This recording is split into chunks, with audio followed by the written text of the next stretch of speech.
దేవుని స్తోత్రాలు చెల్లిద్దాం. హల్లెలూయా, హల్లెలూయా, హల్లెలూయా. దేవునికే మహిమ కలుగునుగాక. ఆమేన్. మంచిది ప్రియ దేవుని పిల్లలారా, దేవుని సన్నిధిలో దేవుడు మనకి ఈ శ్రేష్టమైన ఘనమైనటువంటి సమయాన్ని దేవుడు మనకి ఇచ్చాడు. ఆయన వాక్యాన్ని మనం ధ్యానిద్దాం. ఇంతవరకు ప్రార్థనలో దేవుడు తోడుగా ఉన్నాడు, నడిపించాడు. దేవుని వాక్యంలోకి వెళదాం. పోయిన శుక్రవారం వాక్యం గుర్తుందా అమ్మా? ఏం చదువుకున్నాం? ఎఫెసీ 6:11 మనం చదువుకున్నాం అమ్మా. Very good. మీరు అపవాది తంత్రములను ఎదురించుటకు శక్తిమంతులగునట్లు దేవుడిచ్చు సర్వాంగ కవచమును ధరించుకొనుడి అన్న విషయాన్ని మనం చదువుకుంటున్నాం ప్రియమైన దేవుని పిల్లలారా. అట్లాగనే సాతాను యొక్క తంత్రాలు, ఏ తంత్రాలు? అపవాది తంత్రాలు. అపవాది తంత్రాన్ని గురించి మీకు చెప్పా అమ్మా. పేతురు 5:8 వారి తంత్రం ఏంటిది? నిబ్బరమైన బుద్ధి కలిగి మెలకువగా ఉండి మీ విరోధి అయిన అపవాది గర్జించు సింహము వలె ఎవరిని మృంగుదునా అని వెతుకుచూ తిరుగుచున్నాడు. చాలు అమ్మా. అంటే సాతాను యొక్క పని ఏంటి? వాడు మింగటం. అంటే ఎవరు దొరుకుతారా? వాడి తంత్రాలు. ఎవరు దొరుకుతారా, ఎవరిని మింగుదామా, ఎవరిని పడగొడదామా చూస్తా ఉంటాడు అమ్మా. 2025లో వాడు దాడి చేసినా కూడా మనం పడిపోవాలి. ఎందుకని చెప్పండి? దేవుని కృప మనల్ని ఏం చేసింది? బలపరిచింది. మరి 2026లో జాగ్రత్తగా మనం ఏం చేయాలంట? తండ్రి, నేను నిలబడాలి. గట్టిగా స్తోత్రం చెప్పండి, గట్టిగా స్తోత్రం చెప్పండి. హల్లెలూయా. మనం ఏం చేయాలి? నిలబడాలి. ఎక్కడ నిలబడాలి? మనం ప్రభువులో నిలబడాలి అమ్మా.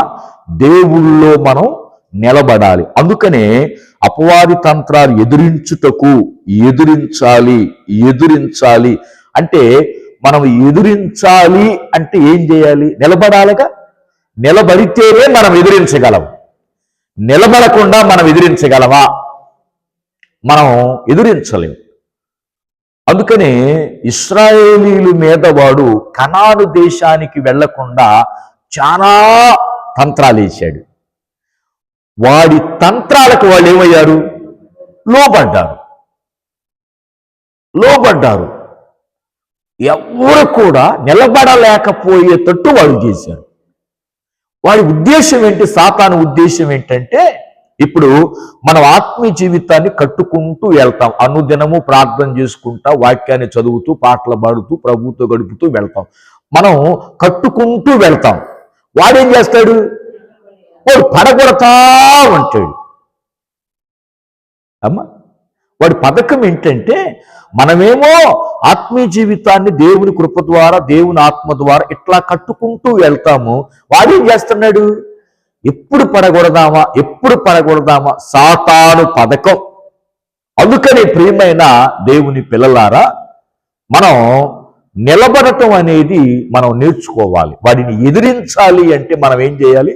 నిలబడాలి అని బైబిల్ గ్రంథంలో వ్రాయబడినటువంటి మాట. ఒక మాట చదువుదాం. ఇప్పుడు తీయండి, కొరింథీ పత్రిక తీయండి. కొరింథీ పత్రిక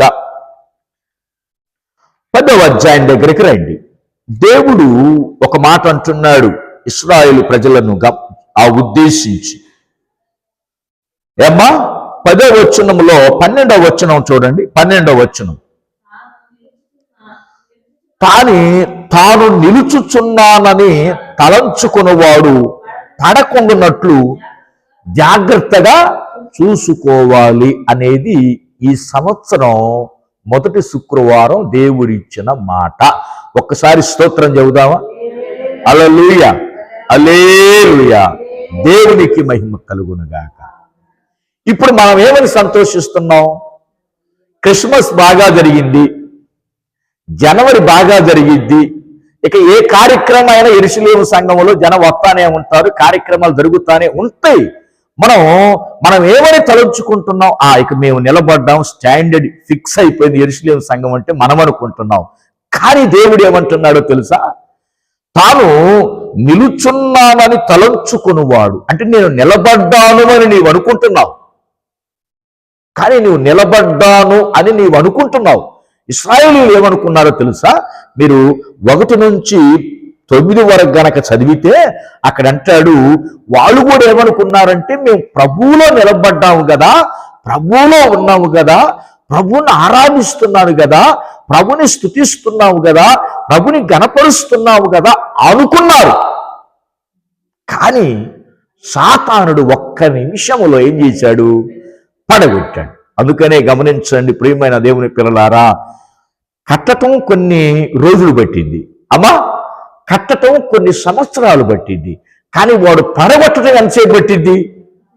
ఒక్క నిమిషమే. వాడు పడగొట్టడం ఒక్క నిమిషమే. గమనించండి, దావీదు గారు పడిపోవటానికి ఎంత సమయం పట్టింది? కొన్ని సంవత్సరాలు పట్టిందా? కొన్ని సంవత్సరాలు పట్టిందా? కొన్ని యుగాలు పట్టిందా? కొన్ని నెలలు పెట్టిందా? ఒక్క నిమిషం పట్టిందా?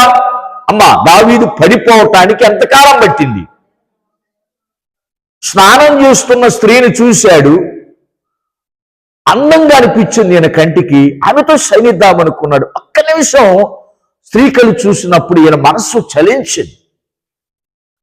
చిన్నప్పటి నుంచి ఆత్మీయ జీవితాన్ని కాపాడుకోవటానికి ఎన్ని సంవత్సరాలు పట్టింది?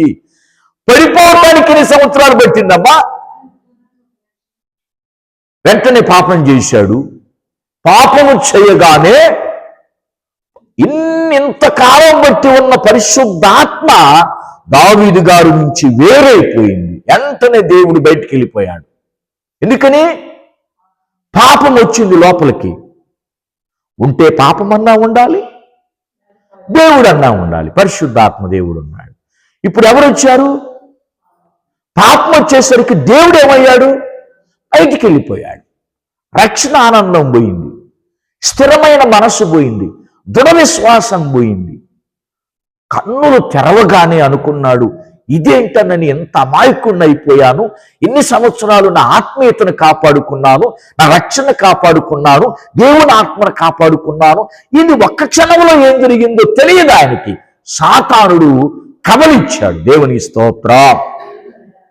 అమ్మా, మరలా ఒక్క నిమిషమే పడిపోయింది. తిరిగి మరలా తన ఆత్మీయతని పడిపోయిన గోడని కట్టడానికి 7 రోజులు పెట్టింది. 7 రోజులు గదిలో కూర్చొని ఏం చేశాడు? ఏడ్చాడు. గదిలో కూర్చొని కన్నీరు గార్చాడు. అంటే చూడండి, పడిపోవటానికి ఒక్క నిమిషం పట్టింది, కట్టటానికి ఎన్ని గంటలు పట్టింది? 7x24 చెప్పండి తెలియగలిగిన వాళ్ళు.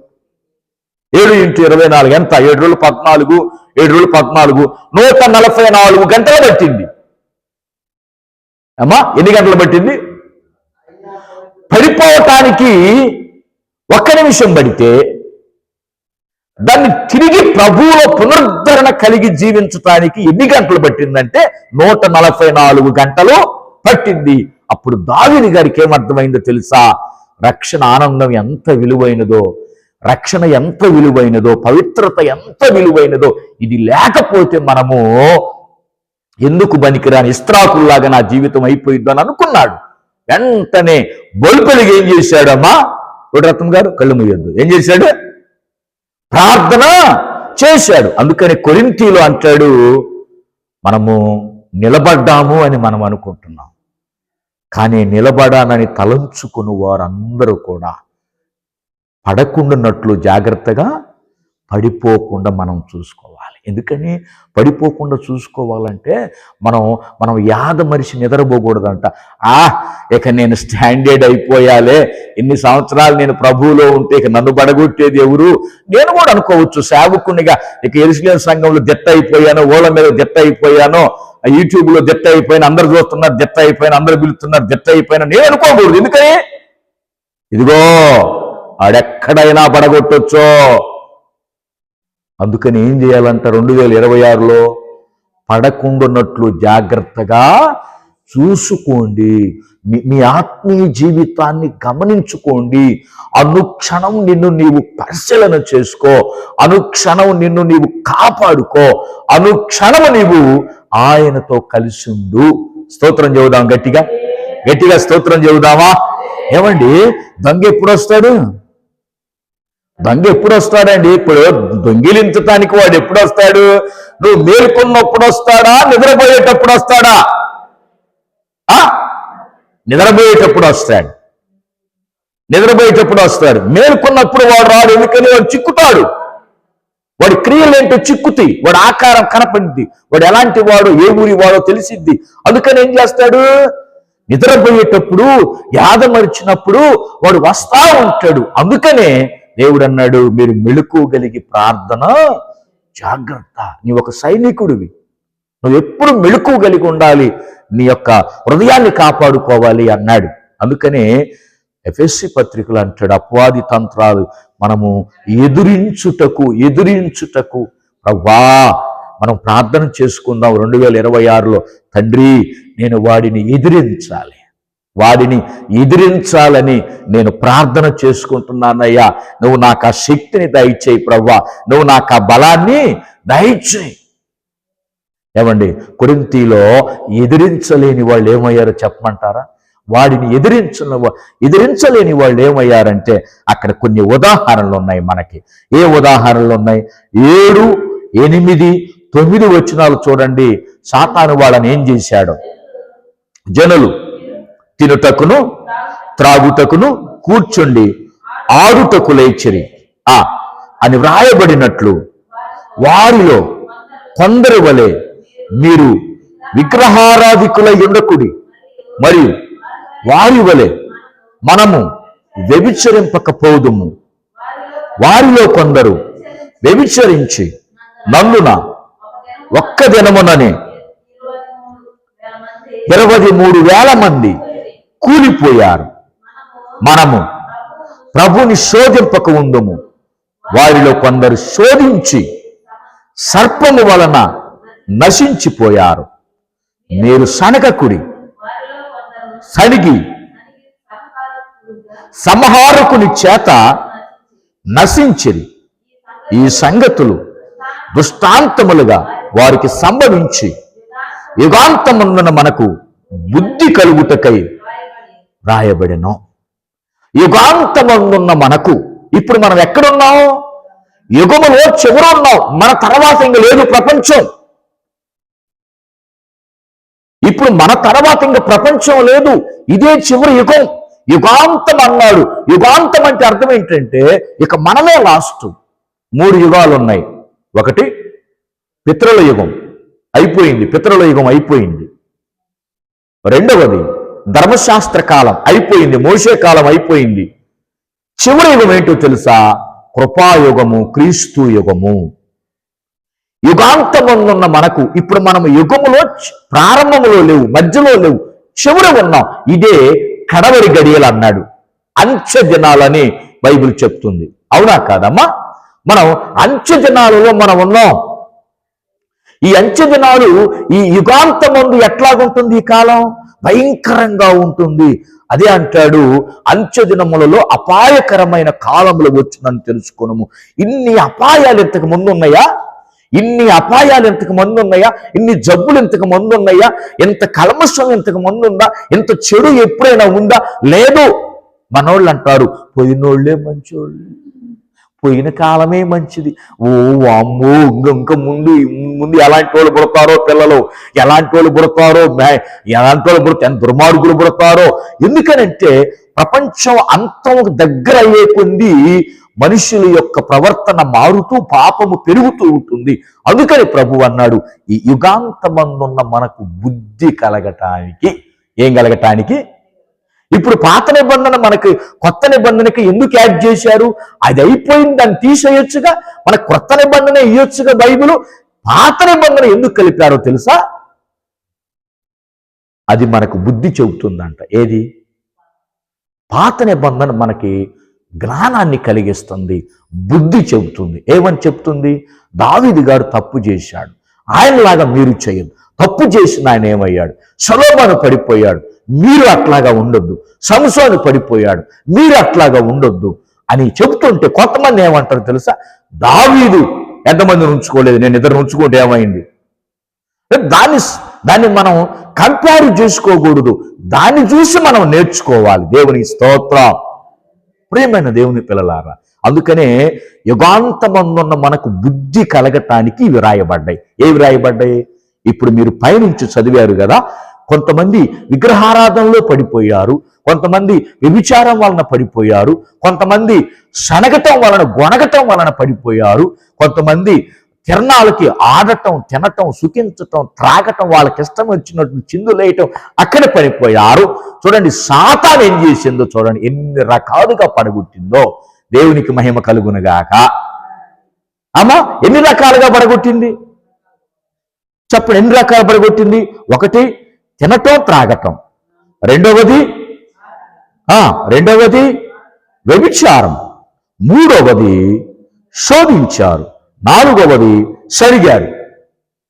ఈ 4 ఉపయోగించి వాడు ఏం చేశాడు? వాళ్ళని పడగొట్టి పడేశాడు, నశింపచేశాడు.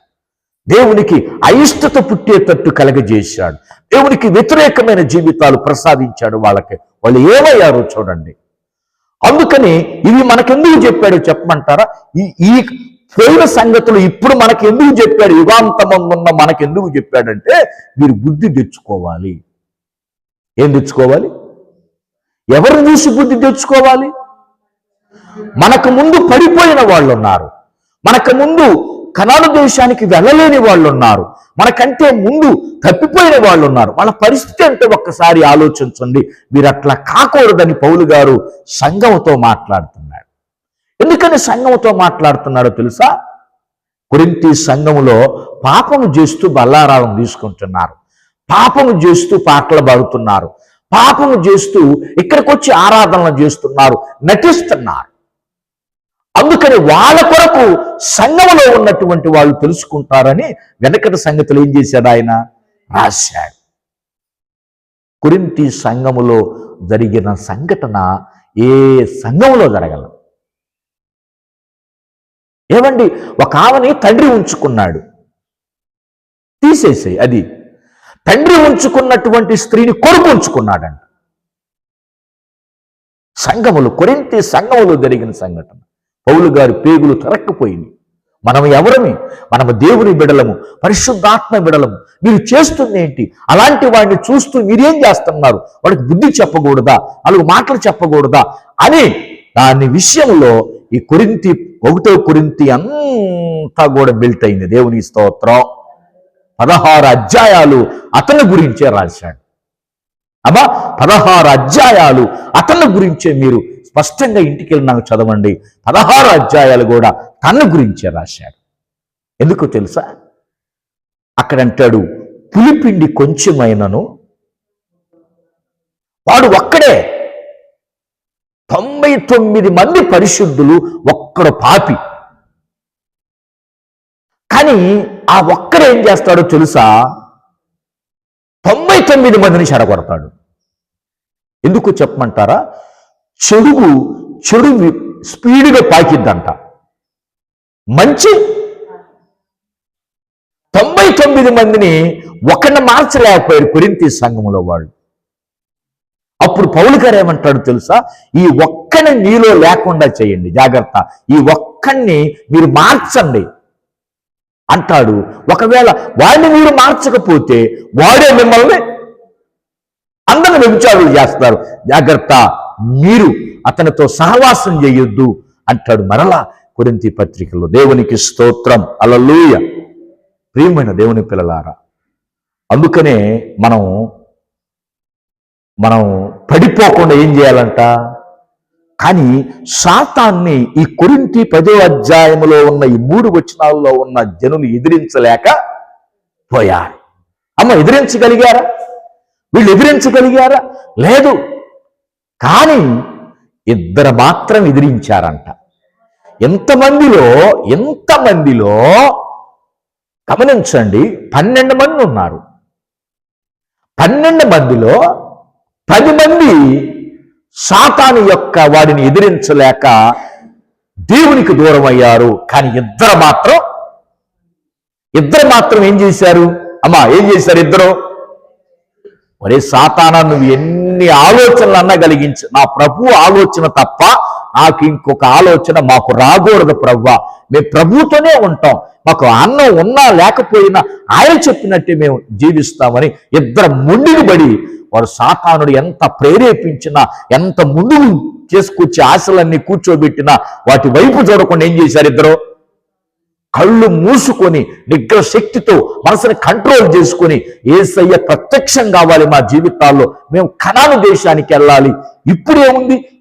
ఈ 40 దినాలు అశాశ్వతమైనవి, 40 సంవత్సరాలు, రానున్న తరతరాలు మేము కనాను దేశంలో ఉంటాం, అది కావాలి తప్ప ఈ తాత్కాలికమైన 40 సంవత్సరాల ప్రయాణం మాకు అవసరం లేదని ఇద్దరు ఏం చేశారో చెప్పమంటారా? నిలబడటానికి ఎన్ని ప్రయత్నాలు చేశారు, నిలబడటానికి ఎంత తపన పడ్డారు, ఎన్ని కష్టాలు పడ్డారు. మళ్ళా వీళ్ళు చూడు, ఈ పడిపోయిన వాళ్ళు వాళ్ళని అంటున్నారు మరో నిలబడ్డాడు ఏమని? నీకేనా ప్రార్థన? మీరేనా పాటలు పాడేది? నేను ఎప్పుడాంచో ప్రార్థన చేయట్లేదా ఏంది? అంత ఖచ్చితంగా నిలబడాలని ఎక్కడ చెప్పిండు? అంత ఖచ్చితంగా ఉండాలని ఎక్కడ చెప్పిండంటే వీళ్ళే ఉన్నారు ఇద్దరు. మీరు ఏమన్నా అనుకోండి, ప్రభు మాకు చెప్పినట్టు మేము నడవాలనుకుంటున్నాం, మేము నిలబడాలనుకున్నాం, మేము నిలబడతాం. నిలబడిన వాళ్ళ మీద రాళ్ళు కూడా పడ్డాయి. అవునా? రాళ్ళు పడ్డాయి, నిందలు పడ్డాయి, అపనిందలు పడ్డాయి.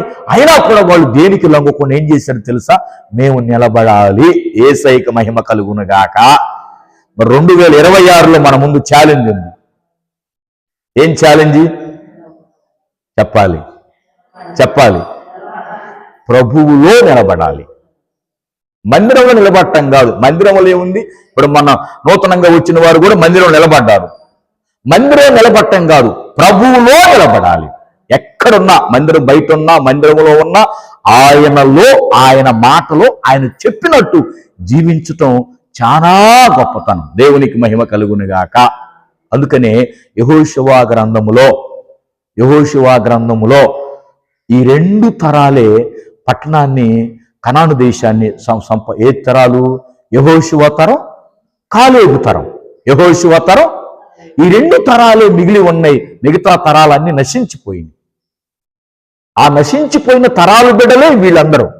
కానీ ఈ 2 తరాలు కనాను దేశంలోకి వెళ్ళనే. ఎవరు వెళ్ళారా ఈ కనాను దేశాన్ని? కనాను దేశాన్ని ఎవరు చూశారు? దేవుడు ప్రణాళికని ఎవరు చూశారు? దేవుని చిత్తాన్ని ఎవరు చూశారంటే ఎవరైతే నిలబడ్డారో, ఎవరైతే నిలబడ్డారో వాళ్ళే చూశారు. ప్రియమైన దేవుని పిల్లలారా, బైబిల్ ట్రైనింగ్కి 40 మంది వచ్చారు. 40 మంది వచ్చారు. మా బ్యాచ్ 40 మంది వచ్చారు. 40 మందిలో 30 మంది పారిపోయారు. 30 మంది పారిపోయారు. గోడ దూకిపోయినోడు ఒకడు, బాత్రూమ్ పోయేస్తానే బాత్రూమ్ కిటికీలు బద్దలు కొట్టుకుని పోయినోడు ఒకడు. 30 మంది పోయారు. ఇంకెంతమంది చేయలేము? నేను కూడా ఒక రోజు ఇదేందా ఇక్కడ అన్నం బరీగి పెడతారని, బైబుల్ ఇస్తారని నేను వస్తే, ఇదేందో ఇంత సాంబారు పెట్టి ఇంత ప్రార్థన చేయమంటున్నారు ఓమ్మో అని పారిపోదామని కూడా నేను అనుకున్నా. ఒకసారి నేను అసలు ఆలోచించా పారిపోదామని. పారిపోబోతున్న నాకు దేవుడు రాత్రి దేవుని వాక్యాన్ని జ్ఞాపకం చేశాడు. దేవుడు వాక్యాన్ని జ్ఞాపకం చేశాడు. ఏంటా వాక్యం? తిమోతి పత్రికలో, జట్టి అయిన వాడు నియమం ప్రకారంగా పోరాడుకుంటే వాని కిరీటము, నీవు పోరాడాలి కుమారుడా, నీవు పోరాడాలి. మరి ఇప్పుడు నీ బైబిల్ ట్రైనింగ్లో ఈ 2 సంవత్సరాలు నీ పోరాటం తెలిసింది. ఏం పోరాటమో ఏమో ఇక్కడ కడుపులో మారుతుంది. ఇక్కడ దీని సంగతి ప్రభు అన్నారు, దీని సంగత నువ్వు ఇప్పుడు కడుపు మార్చుకొని బైబిల్ నేర్చుకో.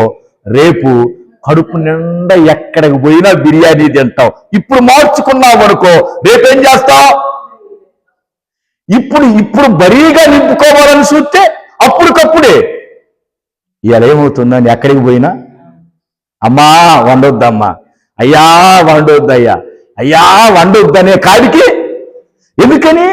ఆ రోజు ప్రభు నిలబెట్టాడు, ట్రైనింగ్లో, శిక్షణలో నిలబెట్టాడు. నిలబడితే నా ఆశీర్వాదం. దేవుని స్తోత్రం. ఏమ్మా, ఆశీర్వాదం ఎక్కడుంది? నిలబడ్డాడు. చూడండి, మనం జాగ్రత్తగా గమనిస్తే మరి ఉద్యోగానికి చాలా మంది వెళ్తారు, కానీ తక్కువ జీతం ఇచ్చి కొన్నిసార్లు మనల్ని పరీక్షిస్తారు. కంపెనీ వాళ్ళు ఏం చేస్తారండి? కొంతమంది ఏం చేస్తారు? ఈ తక్కువ జీతం మా ఊళ్ళో సంపాదించుకోకూడదని వచ్చేవాళ్ళు ఉండరా? కానీ ఇవాళ ఆ తక్కువ జీతమే నాకు కావాలని నిలబడ్డోళ్ళకి ఇవాళ లక్షలు. గట్టిగా స్తోత్రం చెప్పండి. ఎందుకమ్మా? ఇదిగో, ప్రతి పనిలో నిలబడటం మనం నేర్చుకోవాలి. ఏమండి, ఒక్క ప్రభువులోనే కాదు నిలబడటం, సేవలో నిలబడాలి. నీ వ్యవసాయంలో నిలబడి నీ వ్యవసాయం చేయాలి. నీ ఉద్యోగంలో నిలబడి ఉద్యోగం చేయాలి. నీ కుటుంబ బాధ్యతల్లో నువ్వు నిలబడి నీ కుటుంబాన్ని చక్కదిద్దుకోవటంలో అవసరమైతే నువ్వు నిలబడాలి. నువ్వు దెబ్బలు తినాలి. దెబ్బలు తిన్నా పర్వాలేదు ప్రభువా, నా కుటుంబాన్ని చక్కదిద్దుకునే శక్తి నాకు కావాలని మనం ఏం చేద్దాం? కొంతమంది ఏమంటారు? ఓ అమ్మో, వీళ్ళని చక్కదిద్దటం మా వల్ల కాదు, కానీ జుట్టంతా ఊడిపోతుంది వీళ్ళ దెబ్బకి అనుకుంటాం మనం. కానీ దేవుడు అక్కడ నువ్వు నిలబడాలని ఆ స్థలములో వేశాడేమో, నువ్వు నిలబడాలని ఆ ఇంట్లో వేశాడేమో, నువ్వు నిలబడాలని నీకు మహిమ రావాలని దేవుడు అక్కడ ఉంచాడేమో. దేవుని స్తోత్రం చెప్పండి. ఏమండి, ప్రతి రంగంలో ఆటుపోట్లు ఉంటాయి, ప్రతి రంగంలో సమస్యలు ఉంటాయి, ప్రతి పార్టీలో సమస్యలు ఉంటాయి, ప్రతి స్థలంలో శత్రువులు ఉంటారు, ప్రతి స్థలంలో పడగొట్టే వాళ్ళు ఉంటారు. కానీ నిలబడటం అనేది చాలా గొప్పతనం. దేవునికి మహిమ కలుగునుగాక. అమ్మా, ప్రియమైన దేవుని పిల్లలారా, అందుకనే మనం జాగ్రత్తగా గమనిస్తే దేవుని వాక్యములో అంటాడు, మనం పడిపోకుండా ఏం చేయాలంట? నిలబడాలి. అందుకనే సాతాను ఏం చేశాడు చెప్పమంటారా? ఈ ఇశ్రాయేలు ప్రజల్ని దేవుని నుంచి వాడు వేరు చేసి పడేశాడు. ఎక్కడి నుంచి అమ్మా? దేవుని నుంచి వేరు చేసి పడేశాడు. సేవకుల నుంచి కూడా వేరు చేసి పడేశాడు. ఎప్పుడు సేవకులు కలిసి చూసి వీళ్ళు సడగటం, వణకటం, సేవకులను చూసి ఆ సేవకుడు ఎట్టా, ఈ మోషే ఎట్టా, ఈ ఆరోన్ ఎట్టా, ఈ మిరియాము ఎట్టా, వాడెట్టా, ఈడెట్టా అన్నోళ్ళందరూ ఏమయ్యారు? సాతానుడు.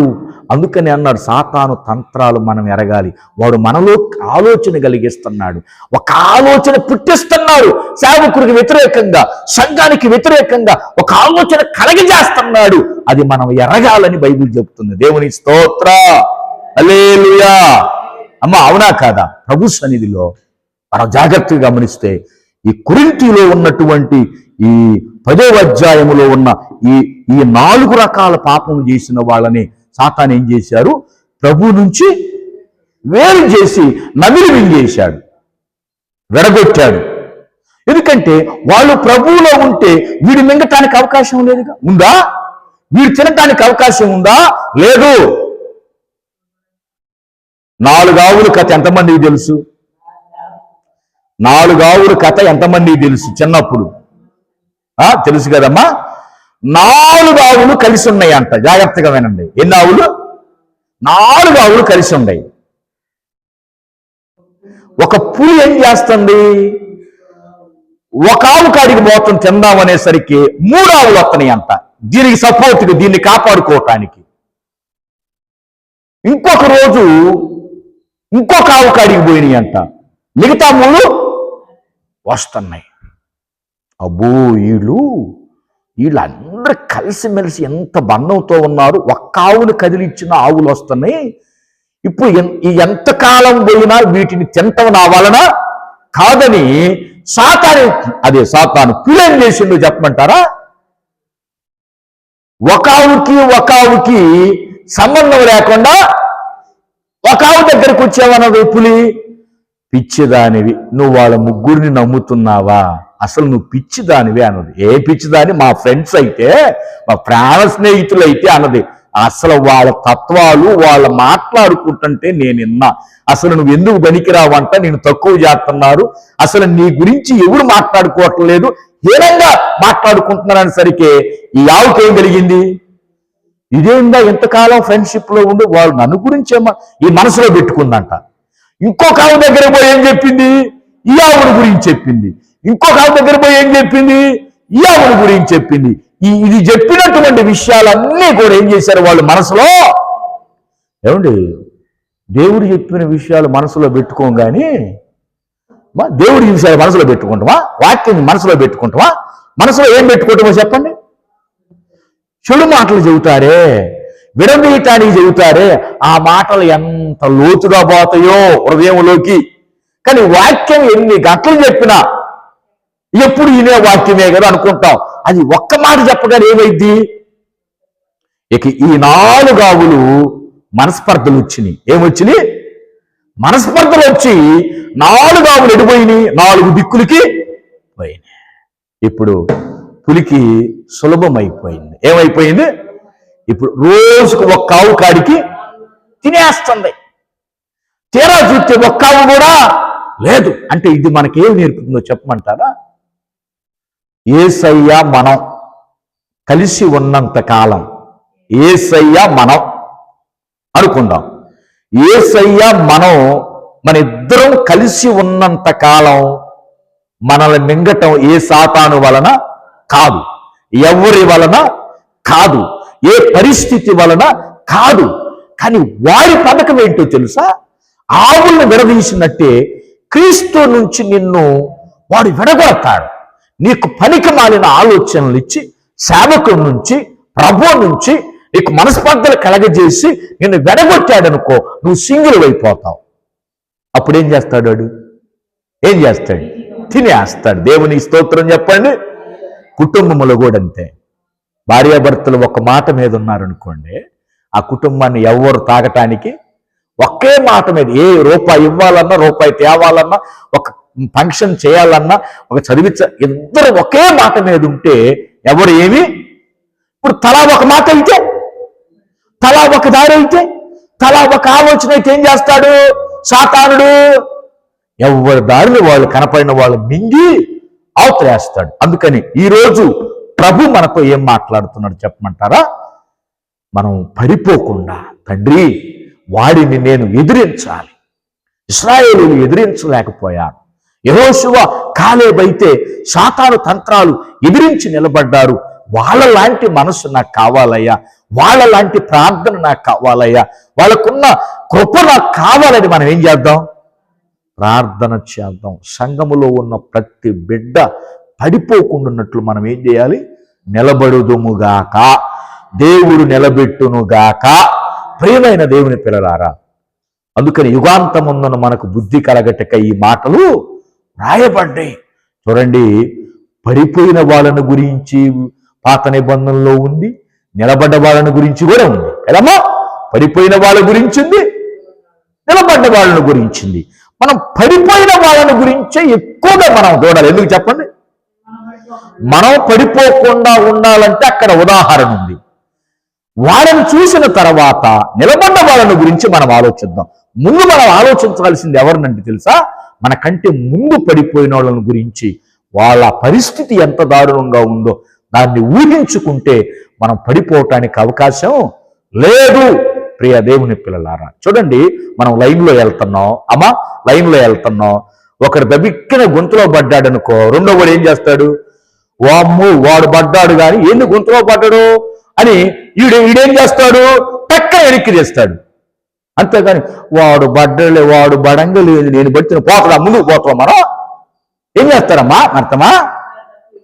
వామ్ము వాడు పడ్డాడు, అరే ఆగండి, ఇక్కడ ఏదో గొంతుంది, మనకేది కనపట్టలేదు, వాడు పడ్డాడు, వాడితోనే పోయింది కానీ మిగతా వాడు ఎరికిపోయింది అంటాం. దేవుని స్తోత్రం చెప్పండి. క్రైస్తవ జీవితం కూడా, బైబిల్ కూడా, దేవుని వాక్యం కూడా అంతే. ప్రియమైన దేవుని పిల్లలారా, పడిపోతున్న వాళ్ళని గురించి మనం చూస్తాం. తండ్రి వాళ్ళు పడిపోయారు, నేను ఆత్మీయతలో నుంచి పడిపోకూడదు. అందుకని పౌలు గారు ఒక మాట అంటాడు రోమాలో, అయ్యా నీ నుంచి నన్ను ఏదీ వేరు చేయలేదు, మరణం తప్ప. అమ్మా ఇంకొక మాట అంటాడు, మరణం కూడా వేరు చేయలేదంట. ఎందుకని? మరణించిన తర్వాత నేను ప్రభుతో ఉంటా, చదవండి, ఆ మాట చదివి నేను ముగిస్తున్నా. రోమా చూడండి 8వ అధ్యాయం. రోమా 8వ అధ్యాయం చూద్దాం.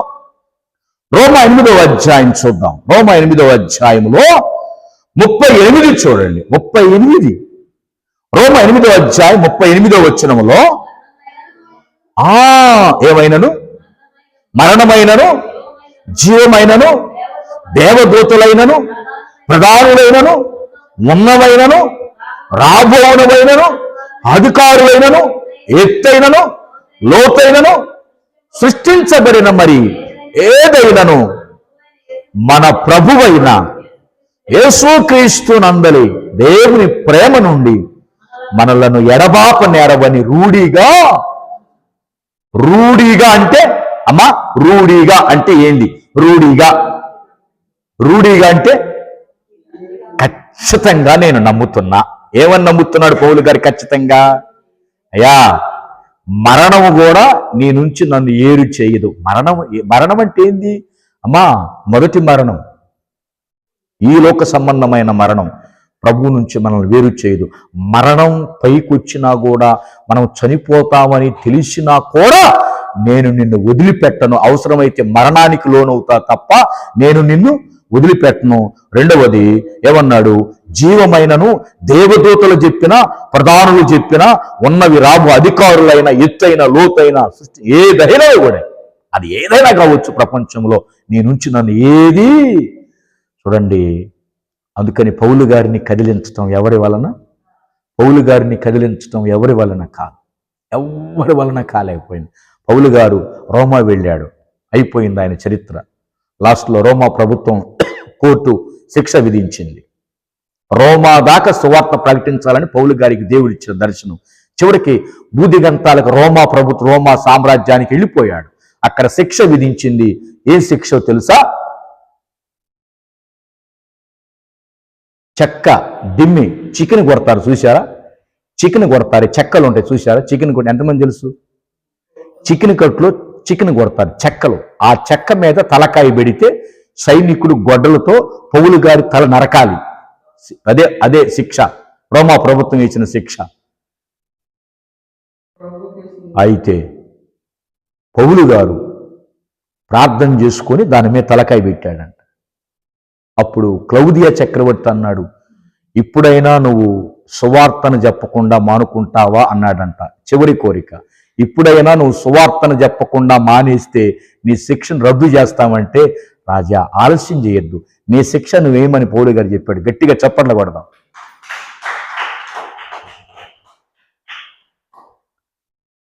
ఆ తల మీద పెట్టాడంట. ఆ సైనికుడు నరకటానికి వస్తే ఏడ్చాడంట. ఇంతలో నీతిమంతుడు నేను నరకటం అంటే నా ప్రాణం రావట్లేదంటే ఉద్యోగం తీసేస్తామన్నారు సైనికుడికి. వాడు ఉద్యోగం కోసం ఏం చేశాడు? పౌలు గారిని ఒకే ఏటికేస్తే తలబోయి ఆ మరణంలో కూడా పౌలు గారు ఆనందించాడంట. అయ్యా ఎన్నాళ్ళకి నాకు రెస్ట్ ఇచ్చావు, ఎన్నాళ్ళకి నాకు. మనమైతే వామ్మో ఈ సువార్త లేకపోతే మాదే కానీ ఇంకా నాకు లైఫ్ అంతుండేనని మనం అనుకుంటాం. ఆయన అన్నాడంట ప్రార్థన చేస్తూ యేసయ్య వైపు చూస్తూ, అయ్యా రెస్ట్ ఇచ్చావు, నేను నీతో కలిసి ఉండబోతున్నా, నాకు ఈ రెస్ట్ ఇచ్చావు, సువార్త నేను వచ్చిన పని అయిపోయింది, లోకంలో నన్ను పట్టుకున్న పని అయిపోయింది, ఒక దర్శనం నెరవేరింది ప్రభు అని తలబెట్టి సంతోషించాడంట. చూడండి, అదే ఆ మరణాన్ని గురించి రోమాపత్రికలో రోమా దాకా వెళ్ళాడు. అందుకని రోమాపత్రికలో చెప్పింది పదం, రోమాలో లాస్ట్ మరణం ఆయనకి. దేవుని స్తోత్రం. ప్రియమైన దేవుని పిల్లలారా, జీవమైన మరణమైన ఏదైనా ప్రభువు నుంచి మనల్ని వేరు చేయదు. అందుకనే ఈ యొక్క సంవత్సరం అమ్మా జాగ్రత్తగా విందాం ప్రభు సన్నిధులు. అయ్యా 25లో నన్ను నిలబెట్టావు, 26కు వచ్చా, సంవత్సరాలు ముందుకు వస్తున్నాయి. నన్ను ఆత్మీయతలో కృంగిపోకూడదు, నేను ఆత్మీయతలో దిగజారకూడదు. తండ్రి రాను రాను నీ వైపు చూస్తూ ఇంకా నీకు దగ్గరగా ఉండాలయ్యా. అమ్మా సాతాను తంత్రాలు ఎదిరించే శక్తి నాకు దయచే ప్రవ్వా అని మనం ప్రార్థన చేసుకుని ముందుకెళ్దాం. దేవుడి మాటలు దీవించునుగాక. ఆమేన్. హల్లెలూయా, హల్లెలూయా, హల్లెలూయా. దేవునికే మహిమ కలుగునుగాక. ఆమేన్.